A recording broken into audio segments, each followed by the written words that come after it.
Hello guys, j'espère que vous allez bien. Bienvenue chez Ladoa It's About Everything. Et cette fois-ci, je suis en train de regarder un témoignage plus sur la chaîne Bantu et Bantu Talk. Est-ce que vous connaissez? Sinon, la description de la vidéo est là du témoignage. Et encore une fois, on expose l'amour-misère. On expose tous les signes qui sont là, qui disent que cette personne est là pour t'utiliser. Mais toi, pour une raison quelconque, tu fermes tes yeux et tu veux essayer de croire en l'amour en acceptant les miettes qu'on va te donner pour ensuite n'avoir que tes yeux pour pleurer et tes émotions pour prendre et surtout tu te retrouves endetté. C'est ça, l'amour-misère. Donc, on dit on peut aimer, oui, mais il faut garder la tête et il faut faire attention. Il ne faut pas arriver trop naïf comme ça parce que certaines personnes, elles repèrent tes attraits, elles voient déjà qu'est-ce qu'elle va venir dérober chez toi. Donc, pour dérober les choses chez toi, elle va faire des petits jeux. Elle va faire semblant. Mais il faut être vigilant, guys. Il faut être vigilant. Donc, on y va. On est chez Ladoa. It's About Everything. Dans la description aussi, si vous voulez vous commander vos lunettes, vous savez déjà. Si vous voulez faire des dons dans la chaîne, you already know. C'est Noël. Hein? Noël arrive. On peut faire cadeau à Doha. On peut faire des cadeaux déjà à Doha. OK? Donc, avec Doha, il n'y a pas d'amour misère. Donc, on y va sans perdre d'instant.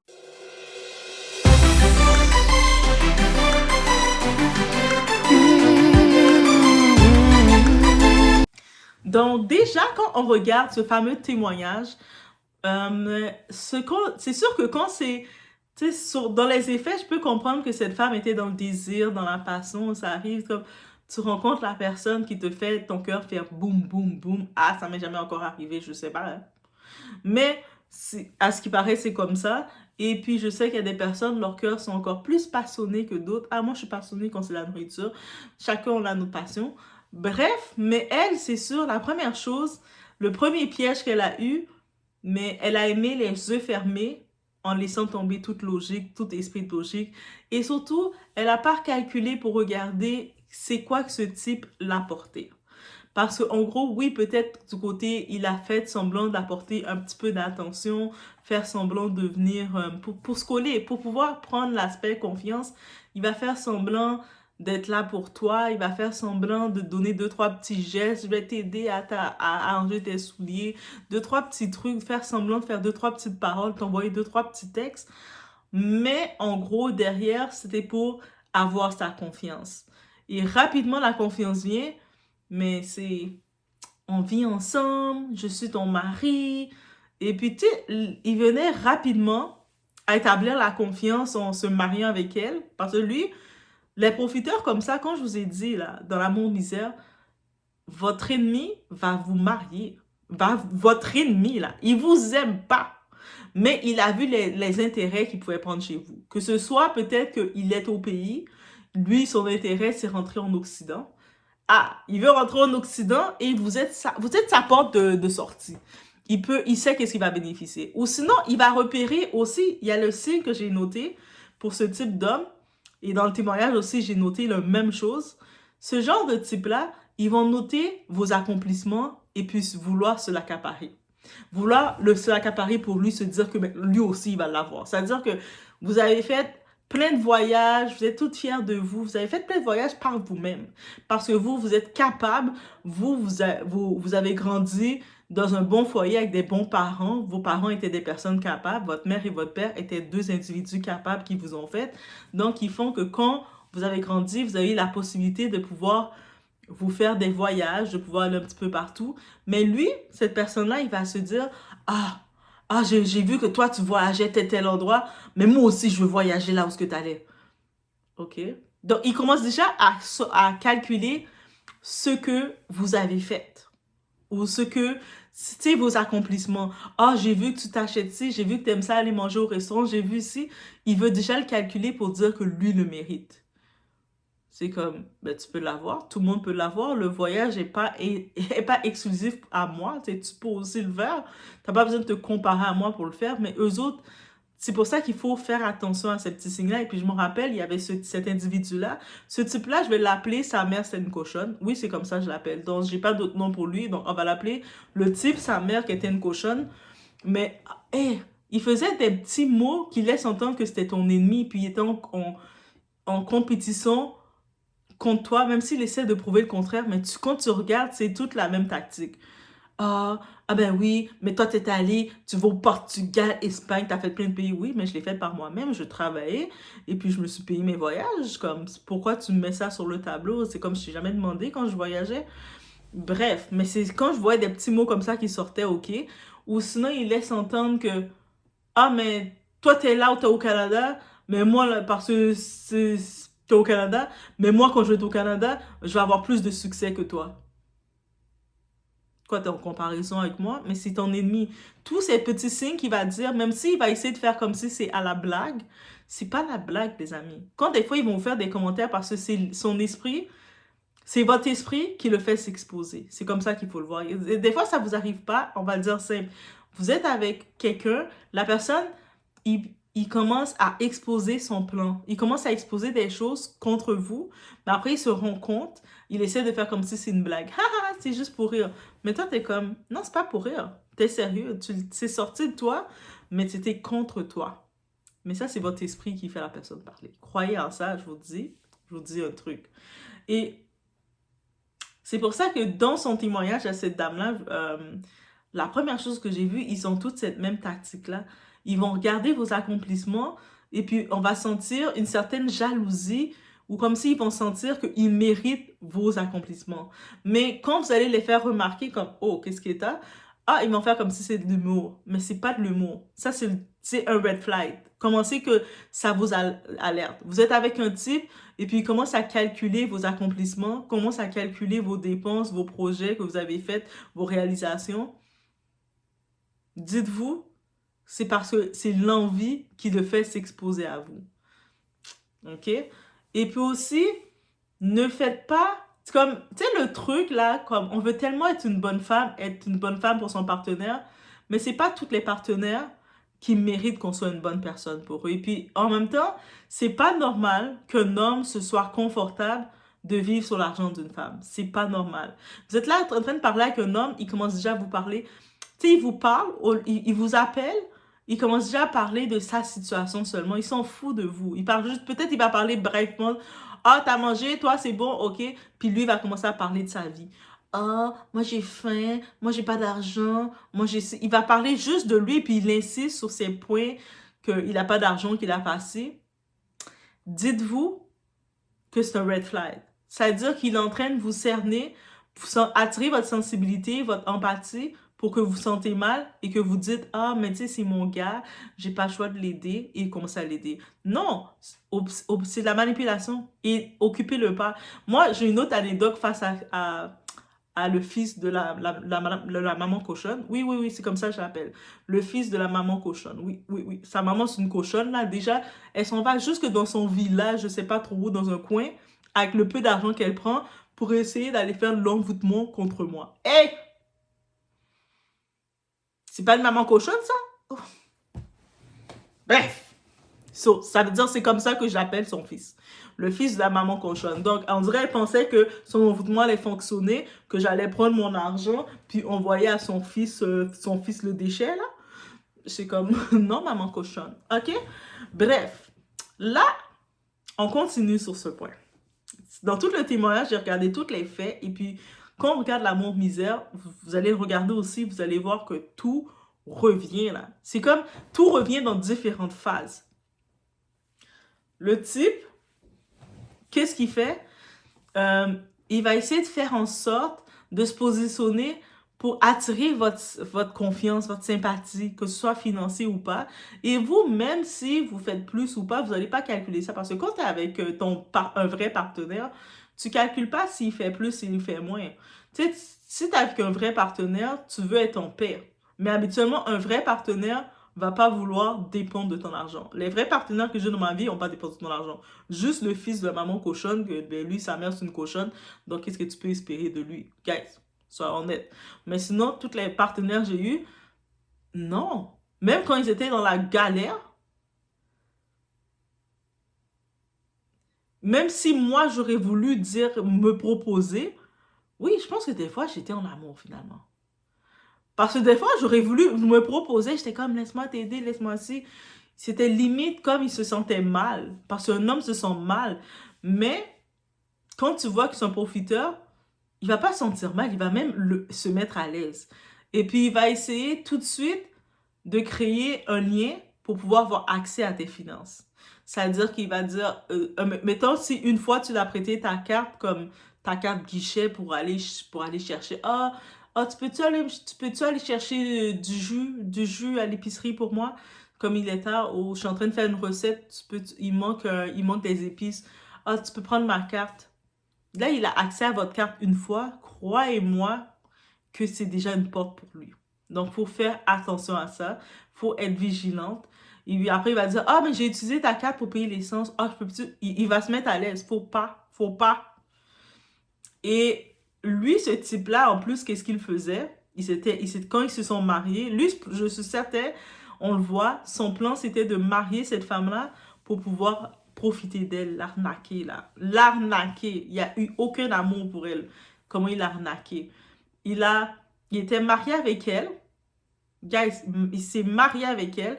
Il a comme fait en sorte d'attirer sa confiance, faire semblant qu'il grattait ses pieds avec ses dents. Oui, parce que ce genre de vicieux-là, ils vont même prendre leurs dents, là, tu sais, leurs deux dents de devant comme ça, et puis ils vont gratter tes pieds avec. Oui, ils vont même faire ça. Et je vous dis, oui, allez voir le témoignage, dites-moi si elle n'a pas dit quelque chose comme ça. Il va tout faire pour... Et puis jusqu'à ce que toi, t'es émotionnel. Les femmes, on est émotif. On est comme, oh my God, il aime, c'est mon chéri. Tu sais, t'as confiance en lui. Et puis lui, en profitait. Ils avaient des comptes communs. Même si c'est elle qui avait plus d'argent, qui avait plus d'intérêt. Lui, c'était plus en affamé. Donc, il faisait en sorte qu'on est ensemble, bébé, ça dérange pas. Et puis elle est comme, ok, oui, c'est vrai, on est ensemble. On fait nos projets ensemble. Elle voulait bien vivre avec lui, son affamé, son gars de galère. Hein? Et puis là, maintenant, lui, qu'est-ce qu'il faisait? Pendant qu'ils étaient ensemble, il commençait déjà à faire plein de prêts partout. Il avait même imité sa signature. Alors, c'est des choses illégales, là. Il imitait sa signature pour aller faire des prêts de partout, au plafond, là. Je pense que le moment qu'il a senti qu'il avait dépassé les bornes, ben, il avait fait tous les prêts. Il ne pouvait plus faire d'autres prêts. Il avait tout fait les prêts. J'imagine il a construit une villa dans son pays. Lui, il vit au Cameroun. Donc, il a construit souvent sa villa. Il a nourri sa famille. Il a nourri toutes ses maîtresses. Il a fait tout ce qu'on peut imaginer là. Et à un moment, la fille, sûrement, la pauvre, elle devait aller faire un petit séjour dans son pays, aller voir sa famille. Je sais pas si c'est une semaine, 2 semaines ou des petites vacances. Le temps qu'elle est partie faire les vacances, lui, là, il l'a reconduit. Il savait déjà que son plan, mais il l'a reconduit à l'aéroport. Bisous, bébé, amuse-toi. Coucou, je t'aime. Et tu sais, j'ai hâte de te revoir. Tu me manques déjà, mon amour, mon amour. Elle y va avec le petit cœur serré de le laisser, mais elle est contente d'aller voir sa famille, on peut imaginer. Et à son retour dans l'appartement qu'ils étaient, elle essaie de mettre sa clé dans la serrure, ça fonctionne pas. Elle est comme, oh, qu'est-ce qui se passe? Tu sais, tu sors de l'aéroport, tu arrives et puis ta serrure fonctionne plus. Tu comprends pas. Et puis jusqu'à ce qu'une voisine, sûrement la voisine l'a vu qui reste pour elle depuis longtemps, comme ça, devant sa porte, et la voisine vient lui dire, mais on avait les huissiers, ils sont venus vider chez vous. Tu sais, les huissiers sont venus vider chez vous, ils ont changé ta serrure. Eh! Comment ça? Comment huissier? Le type, je sais pas comment il a fait ça. Et les gens là, comment vous payez vos loyers? Le type, il a fait, je pense que c'est près de 2 ans sans payer le loyer. C'est-à-dire, elle pensait que quand elle mettait l'argent dans le compte pour qu'il paye les factures, mais lui, en plus de faire des prêts, mais il prenait l'argent, c'est-à-dire du loyer pendant 2 ans, il payait pas. C'est-à-dire le propriétaire a profité de les chasser parce que tu sais, tu payes pas ton loyer pendant 2 ans. Moi, je suis comme, vous êtes courageux là. Tu sais, j'ai 5 jours de retard, 3 jours de retard. Je suis stressée.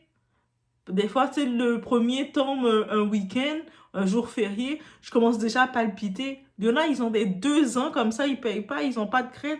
C'est-à-dire, à chaque jour, tu rentres dans ta maison que tu n'as pas payé le loyer, tu n'as pas la crainte. Et puis toi, tu vas ouvrir l'électricité, tu vas faire à manger ton poisson, tu vas faire braser ton poisson dans la maison que tu n'as pas payé pendant 2 ans. Mais elle ne le savait pas, mais elle a découvert que pendant 2 ans, il ne payait pas. Ça veut dire qu'elle se retrouve toute la dette du loyer, elle doit le payer, parce que c'est à son nom aussi. Au-delà de ça, là, elle est comme sur le choc. Elle prend ça, elle est allée chez une amie parce que soudainement, quand elle essaie d'appeler son bâtard, là, qui était son ami, son mari, elle essaie de l'appeler, elle peut pas le rejoindre, son téléphone fait bip, bip, ça répond pas. Oh, qu'est-ce qui se passe? Il peut pas rien dire. Là, elle trouve une amie, elle est un petit peu paniquée. Elle vient d'arriver de l'aéroport, on peut imaginer son état. Elle va chez une amie un petit peu se redéposer ses valises, prendre une douche, se relaxer. Elle dit, elle va aller faire de l'épicerie un petit peu. Elle va pour passer sa carte. Manque de fond. Est-ce qu'ils font ce bruit-là quand tu fais manque de fond? Dites-moi-le dans les commentaires. Quand vous avez manque de fond, est-ce que ça fait un bruit comme dites-moi-le. Dites-le moi. Donc, bref, elle est choquée. Comment manque de fond? J'ai l'argent. Elle s'en va à la banque, elle essaye plusieurs fois, et puis là, imagine, t'es dans une épicerie, à cause de toi, il y a une file, là. Il y a une grosse file derrière toi, et puis le monde sont impatients, là. Mais qu'est-ce qui se passe? Et là, elle s'en va à la banque pour essayer pour dire, mais qu'est-ce qui se passe? Parce que, tu sais, j'essaie de passer, je vais à l'épicerie, ma carte passe pas. Qu'est-ce qui se passe? Là, le banquier, les banques la regardent surprise, ils l'accueillent. Bonjour, dans le petit bureau, il la regarde avec des gros yeux, et puis tu vois le banquier qui est là, le gérant est là, tu vois la sécurité aussi, ils sont tous là, à côté, et puis ils lui disent, mais parce que on a fermé votre compte là, parce que vous nous devez tel montant. Elle est choquée, et comment je vous dois ce montant-là? Vous avez fait tel prêt, vous et votre mari, et puis après elle commence à regarder les documents, les signatures, pour se rendre compte qu'elle n'a jamais signé ça. Donc, lui a falsifié, c'est des signatures falsifiées. Mais le problème, le fameux mari, il a disparu. Après l'avoir endetté de partout, il a disparu. Et puis, elle se retrouve que, tu sais, eux autres, la banque, ils s'en foutent. Ils veulent leur argent. Elle a fait les prêts maximum avec eux. Eux autres veulent leur argent. Les créanciers, ils veulent leur argent. Le propriétaire, tout le monde veut leur argent. Et là, maintenant, elle ne le retrouve plus. Cet animal-là, qui était son mari, il a disparu, il est retourné au Cameroun. Peut-être il a déjà sa femme et son truc. C'est-à-dire qu'il s'était juste marié avec elle pour l'endetter, pour faire son plan, prendre l'argent qu'il pouvait prendre pour aller faire sa vie. Dites-vous que c'est ça, là, votre mari, son ennemi. Des fois, vous allez trouver ce type, il n'aurait même pas de problème de vous marier juste pour vous ruiner. C'est-à-dire, il ne faut même pas avoir de sympathie pour eux, dire que, mais non, il ne faut même pas, zéro sympathie pour eux. Et puis là, ils se retrouvent comme à zéro ou rester, tu sais, comme tu es endetté comme ça, ton crédit est zéro comme ça, tu n'as pas le choix de crier faillite, crier fraude, crier tout, tu n'as rien. Et puis là, le type, il donne plus de nouvelles. Et puis souvent, ce genre d'animal-là, parce que leur mère, c'est des cochonnes, je suis sûre que dans quelques années, quand elle va régler, elle va se stabiliser, parce que Dieu, je suis certaine, va la permettre de se stabiliser. Il va essayer d'apparaître. Parce que les autres, quand ils t'ont mis dans le problème comme ça, ils disparaissent. Après, quand ils entendent, ils sont toujours pas loin pour t'observer. Ils ont toujours des animaux déchets dans leur famille, parce que leur famille aussi, c'est des animaux. Eux autres, c'est des déchets, leur famille, c'est des animaux qui vont t'observer juste assez pour dire, on dirait qu'elle s'en sort là parce que je viens de voir qu'elle vient de s'acheter une auto. Je viens de voir que maintenant elle reste dans une maison, tel quartier. Elle commence à se reprendre. Ok, tu peux revenir. Et là, tu le vois apparaître. Ben chérie, on est mariés. Pardonne-moi. Je suis ton mari, chérie. Même si je t'ai endetté, j'avais des bonnes raisons. Mais tu t'en es sorti, je suis de retour.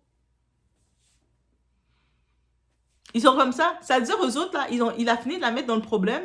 Première chose qu'il fait, il se casse, on peut parler de lui. Elle se retrouve limite à la rue, choquée, trahie, trahison. Tu sais, c'est comme elle pensait, tout le long, elle aimait bêtement, sans rien. Maintenant, ça l'a appris à ne pas être bête en amour. Malheureusement, c'est ça le terme, mesdames, je sais, les passionnés de l'amour, mais on peut pas être bête en amour, surtout quand il s'agit de nos finances, nos noms sont dedans, avec les opportunistes, ils veulent avoir accès. Comme il y a des types là, comme ils veulent savoir combien d'argent tu fais, c'est tout ça. Déjà, on dit la règle. Si t'as pas été élevé par une cochonne, t'as été élevé par une femme, même ta mère va te dire ça, l'argent de ta femme, c'est pas ton argent. Même ta mère va te le dire. Mais si ta mère c'est une cochonne, elle va essayer d'aller dans son village pour faire de l'envoûtement contre toi. Mais si ta mère c'est une vraie femme, elle va te dire que l'argent de ta femme, c'est pas ton argent. Mon fils, fait en sorte d'avoir le respect de ta femme et toi, tu fais ton argent. Même si tu fais pas plus d'argent qu'elle pour une situation quelconque, mais mets pas tes œufs sur l'argent de ta femme comme étant ton argent. Mais par contre, vous pouvez avoir si vous êtes mariés ensemble et tout, avoir un compte commun. Mais même un compte commun, tu fais en sorte que tu contrôles les papiers. Lui, des fois, il passait, ah bébé, tu dois signer ça là, tiens, tiens, tiens. Et puis, elle contrôle pas. Elle veut avoir confiance. Elle voulait bien vivre. Tu sais, tu vois le problème, quand tu veux bien vivre avec quelqu'un, tu veux vouloir le faire confiance, mais à cause de des énergumènes comme ça, tu es obligé d'être méfiante. Tu es obligé d'être méfiante. À cause de ces animaux-là, tu peux pas nécessairement faire confiance à tous les hommes. Tu es obligé d'être méfiante. Tu es obligé de commencer à regarder. Tu es obligé de dire, attends, je vais le montrer à mon comptable. Je vais le montrer à mon avocat aussi légal, mon côté légal. Je vais le montrer à mon banquier aussi. Tu es obligé de montrer à tout le monde avant parce que tu peux pas le faire confiance. Tu sais, ce genre d'animal-là, ils vont même essayer de chercher pour aller prendre tes biens, aller chercher tes biens familiales. Ils vont dire, ah, moi je suis mariée avec elle, je vais aller chercher les biens familiales. Moi je dis, va chercher mes biens familiales du côté de mon père pour voir si ta mère, la cochonne, va pas devoir t'enterrer. Veuillez passer le... Ben c'est ça. Parce que, en tant que tel, quand j'ai vu cette histoire, et puis j'ai vu toutes les... Parce que, tu sais, c'est ça que j'aime avec cette chaîne-là de Bantou. Quand elle fait ses témoignages, il y a plusieurs types de témoignages, des gens qui le font. Eux autres, c'est des témoignages vraiment à visage découvert. Je sais qu'il y a les coachs, tout ça, il y a plein qui font leur plateforme des témoignages. On entend les voix, mais on ne voit pas. Mais eux, c'est des témoignages, les personnes sont là, à visage découvert, ils racontent. Et puis aussi, ils racontent aussi l'émotion qu'elle a ressentie pendant qu'elle se faisait arnaquer sans le savoir, et le après, et puis et puis quand elle a découvert qu'elle s'est fait arnaquer, et le après, elle va dans toutes ses phases, et maintenant, dans sa phase qu'elle est, c'est sûr que après ça, tu es vigilante. Après ça, quand tu vas voir un homme, quelqu'un va venir devant elle, oui, même si elle va vouloir l'aimer, parce qu'elle a dit, oui, elle croit encore en l'amour, et puis je suis d'accord avec elle. C'est pas l'amour le problème, c'est pas parce que t'es tombé sur un arnaqueur, t'es tombé sur un va-nu-pied, t'es tombé sur le fils d'une cochonne, que tout le monde sont des fils de cochonnes. Mais par contre, tu deviens vigilant. Tu deviens plus vigilant, tu prends plus ton temps, t'es plus sur tes gardes et tu regardes. Dès que tu vois des petits signes, tu vois que la personne te fait des petits commentaires souvent sur tes biens, tes accomplissements. Tu vois, la personne est en train de calculer ton argent, est en train de vouloir tout calculer, qu'est-ce que t'as, en train de regarder tous les intérêts qui puissent sortir chez toi. Pose-toi des questions. Même quand tu investis, tu comptes qu'est-ce que tu investis. Ton compte, là, même si vous faites un compte commun, toi, tu as ton propre compte personnel aussi. And you don't put, as a woman, on ne met pas plus d'argent que l'homme. Dans le compte commun, l'homme, vous faites votre compte commun, il met 900 $. Toi, tu mets 200. Et ainsi de suite. Mais tu ne vas pas aller, tu commences à mettre plus d'argent que l'homme. Après, il arrive, il te fait un coup de crasse et puis il prend tout l'argent pour aller investir, pour aller payer la dot, pour aller se marier avec une autre femme, pour aller faire tout ce qu'il veut, ou aller enfanter. On les connaît, ces crasses-là. Là. Eux autres, là, souvent, des fois, ils viennent vers toi parce qu'ils voient l'intérêt qu'il peut prendre chez toi. Il vient juste chercher l'intérêt qu'il peut prendre chez toi. Et dès qu'il l'a pris, t'as dépouillé, il te laisse comme ça. Et souvent, ce type d'homme-là, parce que quand tu dépouilles quelqu'un avec la méchanceté, tu peux pas t'enrichir. Et souvent, il la gosse pendant un certain temps, elle n'entend plus de ses nouvelles. Quand il commence à s'en sortir, soudainement, il essaie de revenir. Il fait une apparition. Même si des fois, ça peut prendre un an, ça peut prendre quelques mois. Mais moi, je dis que si tu as été capable de ne plus donner de nouvelles pendant un certain nombre de temps, moi, je dis plus que 2 semaines, tu dis que moi, je l'aime telle personne, tu fais plus de 2 semaines, tu ne donnes pas de nouvelles à la personne, tu reviens, tu vas aller dans le trou de ta mère. Moi, aussi simple que ça. Ta mère, la cochonne, c'est elle qui va te recevoir. Parce que tu fais 2 semaines, comme juste d'imaginer, t'es avec quelqu'un que tu dis que t'aimes, surtout si c'est ta femme, ta copine ou pas, tu dis, je vais faire 2 semaines, je la calcule pas, je lui donne plus aucune nouvelle, je veux pas savoir si elle est bien, si elle est pas bien. Tu fais ta vie, après tu veux revenir comme ça. Mm-mm. Ou sinon, toi, tu t'es marié avec cette femme-là, tu l'as arnaquée complètement, tu l'as ruinée, tu l'as mis à zéro, elle se retrouve à devoir tout rembourser. Elle a même plus d'endroit où rester, c'est-à-dire elle doit se faire héberger chez les gens dans la honte et dans tout ça. Et lui, c'est certain que quand il va voir qu'elle s'en sort, et lui, il savait, il va galérer. Parce que quand tu fais les arnaques comme ça, tu brises les gens comme ça, même, tout l'argent qu'il a pris, il va rien pouvoir bâtir avec. Même s'il essaie d'acheter une boutique, sa boutique va brûler. Même s'il a pris l'argent pour donner à une de ses go, rien va fonctionner. Ou la go va prendre l'argent, il peut pas le laisser là, va le tromper avec tout le voisinage. Et là, il va regarder, il va entendre parce qu'il y a quelqu'un dans son coin qui va dire, hé, j'ai vu qu'elle s'en sort maintenant, là. Elle est là, elle est ça. Tu vas le voir essayer d'apparaître. Mais on n'avait pas dû voir hein. Ou tu sais que je t'aime. Yo, va dans le trou de ta mère, la cochonne. Et ce message-là, je le laisse particulièrement pour quelqu'un que même si tu renvoies ta mère, la cochonne, dans son village, essayer de faire sorcellerie, faire envoûtement, ça ne fonctionne pas sur tout le monde. OK? I say what I say. Surtout les gars noirs, là, les gars afro. Et les opportunistes, les petits vicieux, les petits affamés, là. Eux autres, là, leur première tactique quand ils veulent essayer, c'est essayer d'aller faire de l'envoûtement, sorcellerie, faire le tout. Au lieu de se dire que, hé, le meilleur truc qui marche pour qu'une femme soit soumise à toi, c'est que tu te comportes comme un homme capable. Dès que tu te comportes comme un homme capable avec la femme, tu la traites bien, t'as une bonne communication avec elle, t'es le support moral de cette femme-là. Vous êtes ensemble, vous pouvez discuter de tout, vous pouvez passer des heures à discuter de tout, parler pendant des heures, rire ensemble, que tu la donnes juste assez d'attention sans être oppressant envers elle. C'est-à-dire le matin, rapidement, tu n'envoies un petit good morning, bon matin, et puis tu la laisses faire sa journée. Tu sais, tu laisses savoir ta présence sans être trop oppressant. Tu m'as pas fait ci, moi je t'ai texté, tu m'as pas fait ci au moment que je t'ai texté. Après, je t'ai texté, t'as pris plus que 15 minutes pour me répondre. Tu commences à l'attaquer. Ça, c'est pas bon. Mais toi, tu y vas en gentleman. You go sweet. Un gentleman est doux et sweet. Tu vas voir la femme, crois-moi, là, le déclic va se faire tout seul avec toi. Et le déclic, elle va te regarder, elle va déjà te considérer. Ah, mais quand je le parle, j'aime tellement le parler. On peut rester des heures à parler. Même des fois, je suis fatiguée. Mes yeux se ferment, mais j'aime le parler. Il me fait du bien. Elle, tout seul, ça va se créer. Mais trop d'hommes ne comprennent pas ça. Eux autres, ils pensent, ils doivent aller dans le village de leur mère, la cochonne, essayer de faire l'envoûtement, faire ci. Mais l'envoûtement ne fonctionne pas avec tous les esprits. Mais ça, c'est une autre vidéo qui s'en vient sur la femme, le fameux, l'envoûtement, ces trucs-là. Parce qu'on est à des afros, on se sait. Donc, it's coming for that. I'm coming, je viens pour ça.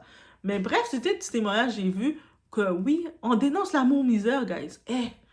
On dénonce. Devoir, on dénonce. Oui, on dénonce. Donc, je vous laisse sur ce. Faites attention à vous. On refuse l'amour misère dans tous les sens, dans toutes les façons. On refuse l'amour misère. On refuse l'amour misère. Vous êtes rendu dans cette partie de la vidéo, on peut l'écrire dans les commentaires et puis vous le déclarer. On refuse l'amour misère. Et que vous soyez un homme, c'est la même chose. Même si des fois je parle en tant que femme, je dis les femmes, faites attention aux gars de galère, aux gars vicieux, aux affamés. Messieurs, c'est la même chose pour vous. Refusez l'amour misère. C'est la même chose pour vous. Il y a des femmes, elles ont vu votre lumière, elles voient le potentiel. Vous êtes là en train de travailler. Tu sais, pendant que les autres hommes étaient en train de passer leur temps dans les soirées à rien faire, vous étiez ambitieux, focusé, vous allez à l'école, vous allez travailler à l'école. En plus de ça, vous avez votre temps partiel, vous étiez temps plein à l'école, temps partiel en plus de ça. Vous avez pas acheté des grosses choses de marque, des vêtements de marque parce que vous étiez focus dans vos finances. Vous voulez pas faire des dépenses inutiles. Vous avez toujours fait attention à votre crédit pour avoir un bon crédit, justement. Pour que quand c'est le temps, vous puissiez faire votre demande pour acheter votre maison, qu'il n'y a pas de problème, que vous pouvez acheter la maison déjà à votre nom. Que vous êtes à votre affaire, que vous avez un bon crédit, que quand vous allez au concessionnaire, que vous n'avez pas à vous inquiéter. Ça va passer, Seigneur, Seigneur. Ouf, j'ai acheté trop de bouteilles en soirée. Non, parce que ça passe. Dès que vous arrivez chez le concessionnaire vous accueille, il vous offre même un verre de petit champagne pour dire félicitations. Il met des ballons sur votre auto. Mais vous avez travaillé, mes frères. C'est-à-dire que vous ne méritez pas une femme qui vient et qui vient commencer à qui vient venir vous ruiner, venir tout prendre de vous et vous laisser à la dépression. J'en connais des hommes tellement qui ont bien travaillé, qui sont des hommes capables et des fois ils sont tombés sur une petite affamée, une petite vicieuse. Leur maman aussi c'était une cochonne. Qu'est-ce qu'on a avec ce terme-là? Et qui se sont retrouvés en dépression, qui sont retrouvés des fois qui deviennent, ils commencent à consommer de l'alcool pour oublier, ils sont tellement en dépression, tellement déprimés, tellement trahis. Je veux pas que ça vous arrive quand je sais qu'est-ce que vous êtes, votre lumière. Donc, quand je dis l'amour misère, c'est pour autant pour mes doaciens que mes doaciennes. Oui, hommes, femmes, c'est pour vous, ok? Peu importe, on ne veut pas l'amour misère, ok? Donc, de temps en temps, les rappels vont venir parce que je pense qu'on a besoin de ces rappels-là. On a besoin de se rappeler de ces rappels qu'on ne doit pas accepter l'amour misère parce qu'on est trop merveilleux. On est trop merveilleux. Le plan qu'on a pour nous, c'est trop merveilleux pour accepter quelqu'un qui vient juste calculer tes accomplissements. Ah, je vois que tu manges souvent au restaurant. Mais oui, je me fais plaisir. Si je travaille 50, 60 heures par semaine, je peux bien me faire plaisir et manger au restaurant. De temps en temps, ça me fait du bien. Je vais pas toujours manger ma petite bol de sandwich jambon. Mais cette personne-là calcule ça, c'est un red flag. Mettez-le comme un red flag. Commencez à mettre un petit drapeau rouge. Tout. Commencez à vouloir venir calculer votre plan, venir vouloir prendre votre argent. Calculez, vous voyez, vous êtes avec la fille, tout ce qu'elle veut de vous, messieurs, c'est juste, faut que tu m'amènes au seafood, des fruits de mer. Premier date, une femme vous demande d'aller manger des fruits de mer à 200, 300 $ le couvert. Fruits de mer, où est-ce que tu dois tenir le pied de crabe. Elle sait même pas couper le crabe. Tu sais qu'on doit couper, elle peut même pas le faire. Elle commence à le prendre avec ses mains, mange bizarrement. Elle vous calcule pas. Mais non, vous l'amenez, premier date, vous allez simple. Allez pas pour dress to impress, lui montrer. Non. Vous allez dans un beau petit café, vous allez dans un beau bistrot français, bistrot italien, bistrot, qu'est-ce que vous voulez. Vous prenez le temps de vous asseoir, de parler, de regarder est-ce qu'on a une communication. Prenez quelqu'un qui va vous donner une belle communication, que vous allez pouvoir, quand vous sortez du travail, vous avez envie de parler de votre journée parce que vous avez besoin de sortir, qui va pouvoir rester assis avec vous, qui dit hey, viens t'asseoir, ton repas est prêt pendant que vous êtes assis, puis elle vient s'asseoir à côté de vous.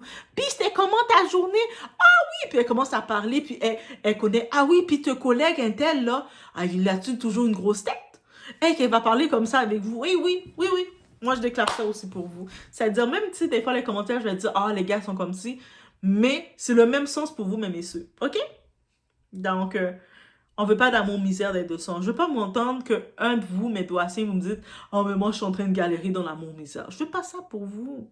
Je vous laisse sur ce. Allez voir le témoignage complet. Ça m'a inspiré. Mais non, l'amour misère, on va faire des rappels, guys. On va faire des rappels ici sur l'amour misère. Et puis, ça va sonner dans une cloche de quelqu'un. Quelqu'un va faire, c'est vrai que je suis dans l'amour misère et c'est sûr, je mérite pas. C'est vrai, je mérite pas ça. Et puis, quand ça arrive, je veux que vous me le dites. Je vous laisse sur ce. On se voit aux prochaines vidéos.